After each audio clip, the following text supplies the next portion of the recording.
a contract with the G League team. So, Paul Pierce, can you see any team other than the Lakers drafting him, knowing it would have to keep Bronny on the roster and develop Bronny by playing him in actual NBA games? Come on, Skip. We all know the script. As a matter of fact, you got it. I got it. Oh, interesting. Bronny James with the 17th overall pick from the Los Angeles Lakers. 17? We take Bronny James. Wow. Come on, this is inevitable. He's going to play with his dad. This is what this season is going to be all about for the Lakers. Unless there's any other significant changes to the roster through trade or anything of that nature, this is going to be a storybook ending for LeBron James to say he played with his son, Bronny. And we all will be tuned in. This is his opportunity, him to give tutelage to his son, show him the ins and outs of what going through an NBA season is all about on and off the court, nurture him, and then Bron is off into the sunset. And this is what documentaries are going to be made of. This is what books are going to be wrote about. Only the second father and son combination we've seen in sports that I can think of in my lifetime. I don't know any other, Skip. Maybe you've been around and seen a father-son combination, but I only know the Griffeys in baseball. And for us to see this in the NBA would be unprecedented. And I can't wait. I can't wait to see this. This is all scripted. This is in the making. Clutch Sports. This is what's going to happen, Skip. I just don't see it no other way. You know, I know that he'll play pro basketball somewhere. I always start off by saying that, Skip. Do I believe that he will be a Los Angeles Laker at the 55th pick if that's the way that they want to go? 17th pick. No, they'll take Zach Edey, I think his name is, at 17. They'll take a higher-rated prospect at 17. If the Lakers... You go with that if. Well, what else am I supposed to say? Get me there without saying if. You go. I don't know another way to get there. But I don't know if Bronny James' desire is to play with the Lakers and his father and follow in his footsteps, you know, right along the way. Yep.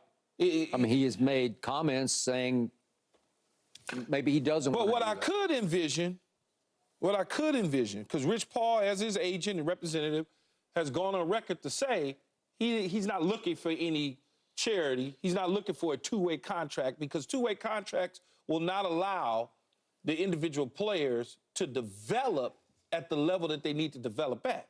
Because, you know, financially, when you put finances behind somebody as an organization, you want to see that through. You want to see that prospect through. But you had suggested, I don't know, a week or two ago, maybe the G League is the place for him. But not on a two-way contract. There's a difference. Just to be permanent G League? Just give him a real deal. Yeah. And then you can move him up and back whenever you want to. On a two-way deal. Give him an NBA contract. An NBA contract. If you give him an NBA contract, you can play with it. People will sit back there and say, well, why does he need a real deal? Because he needs a real deal. His daddy money is his daddy money. No, real talk. He got access to it if need be. But his finances is his finances, his finances is his finances. His agent wants to make sure that he's on a real deal because real deals, there's certain slots, as you know, Paul. There's only so many slots for how many is 15 guys under contract? Yeah. So it's only certain slots for those 15 guys to get real deals. And everybody else, they have slots for two-way guys. He doesn't want to be on that because he wants to get significant development. Now, I envision this.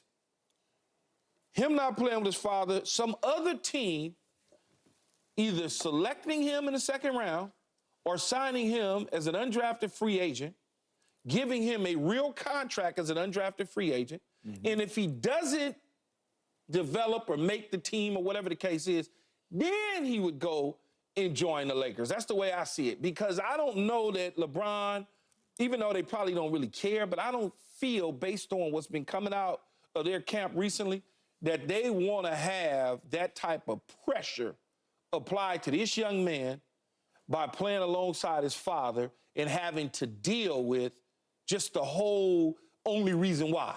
only reason why, opposed to him pathing his own way to the NBA. You know, I just don't see it. I see him saying maybe he goes to Phoenix or maybe he goes to San Antonio or somewhere where he's developing his own identity. Because that's important to this young man. Can you see him getting some quality developmental minutes with Phoenix or San Antonio this coming season? Not without stopping in the G League first. But doesn't mean that just because he stops in the G League first, doesn't mean that he won't have a real contract. I can see it for the Lakers. I mean, you got to think about the Lakers are probably not even they're not even a playoff team. They not. Stop! Key. We get it, y'all won the championship. Yay! They're a play-in team, Key. They're not even a playoff team. They're a play-in team. So, of course, I can see for the Lakers is unbelievable. No, I'm just saying, the facts are the facts. I mean, let's just state it how it is. The Lakers over the last, seasons just play-in team. They've been in the playoffs. They've been in the playoffs the last couple of years. And, in fact, they went to the Western Conference Final. As a play-in Doesn't matter. They still, Paul, they got there. No matter how they got there. I'm saying, y'all lost last year to a play-in team. In transition right now. They're a team that really has no identity. They're a team who got a coach by default. They're a team it's just not as constructed that's going to go anywhere anytime soon. So why not draft Bronny and develop him? Like say, hey, all right, we're going to put you behind D'Angelo Russell and give him those minutes to play with his dad. Good fit. Okay, with KD and Book and Bradley Beal, because they were missing a point guard last year. I just don't think that's a good fit. With Booker, LeBron, and KD, it's not a good fit. I mean, it sounds good. It sounds like super team. Like Bradley Beal is Ray Allen to me. He is like, I know he's been beat up. It's not a good fit because it's, what position do you play LeBron? Good point. The point guard, right? No doubt. I mean, now you're taking the ball out of Booker's hands. You're taking the ball out of what I think Booker KD needs does the ball best. out of his hands. They got swept last year. Yeah, because now, Booker was trying to play point. Yeah, but now you put LeBron at point. Like, it's, LeBron, he'll be the point guard. Are you going to say, LeBron, you're going to sacrifice your offense? Because LeBron did average, 27 points this year? So what does that look, how does that look like for LeBron? Is he going to go down to an 18-point score? Because that's what it looks like if you put him with KD and Booker, if you're asking him to sacrifice, because these two guys Which team would be better? Do the hypothetical. LeBron with Phoenix or LeBron next year with whatever's in L.A., with AD and whatever? Which team's better? Which team is better? Because you think the Lakers might not even make the playoffs. They might not even make the playoffs Well, next you year. can't tell me that Phoenix team wouldn't make the playoffs. They'll make the playoffs with LeBron, absolutely. But I don't think they're any better than Minnesota moving forward, Denver moving forward, Dallas moving forward. They'd have Nurkic and Grayson Allen would come off the bench. Okay, that's what they would have. I just think chemistry-wise, and Eric Gordon. I just think chemistry-wise, it wouldn't be a good move. Okay. I think you don't make a move like that. I mean, that's all for show. It'll simply remind me of the year they had Nash, Kobe, Dwight Howard, or that team. And that They got hurt.